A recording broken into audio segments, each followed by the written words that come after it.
Welcome back to another tour of my garden. The first thing I want to actually point out here, I've been talking to Stephen at Alberta Urban Garden, and he's been talking about his wolfberry, or goji berry, and about putting it outside, and he actually asked me a question about how it would do over winter, as I had mentioned to him that I had a goji berry planted last year. Now it's the first time I've grown one outside, and so this will be the first spring to see how it's come back. Now I've watched it a bit as everything's melted off and other plants have come back, and it's been lagging behind. Nothing happened until today, and we'll take a closer look and I'll show you exactly what's going on here.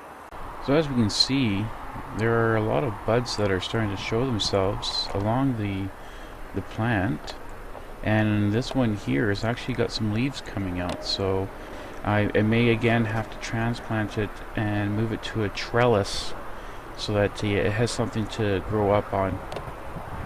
Or I may even just put it on a pole, or in some cases I even dropped lines down from the top of the pergola for beans to grow up on. I may just do that with this goji berry as well.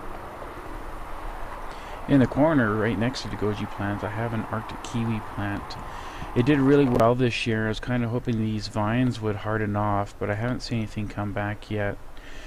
On the opposite corner from it, I have another Arctic kiwi. Nothing's happened on the vines, but at the base of the plant I have a new vine coming out, and that's great. The plant survived, but I would like to see some of the vines start to actually survive a winter. So I'll have to wait and see on that and come back and check up on it. Our cherry tree is doing quite well. It's got lots of buds on it and they're starting to break out. And I'm not sure if we can get flowers this year. I think it's a 6 or 7 year old tree, and we should get flowers soon. So we have a new mystery plant this year. Last year when this was growing, I was under the impression that it was just another raspberry bush popping up, because it has the same leaves, but I didn't really pay attention to the fact that it has no thorns. But I'm sure once we have berries, the mystery will be solved.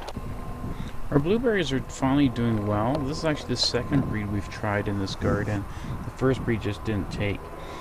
To help with the acidity, I've been adding coffee grounds and peat moss to this bed to build up the acidity, but I've got to get the test strips out and actually test the pH level of this garden to make sure it's the right level for these plants. Chives are always a never fail crop, and these have been in here since '09. And the garlic has been in here since last year. I'm not sure why we left them in. I might have just been too busy or just overwhelmed with everything we had to harvest last year. Our first mystery plant is this tree. I'm not too sure if it's either a cherry, nectarine, or plum. I have plans for this tree, but I'm not sure exactly what I'm going to do just yet. It may involve just moving it to a pot temporarily until I have better thought out plans. So feel free to check back in a couple of weeks to see what I decide to do with it.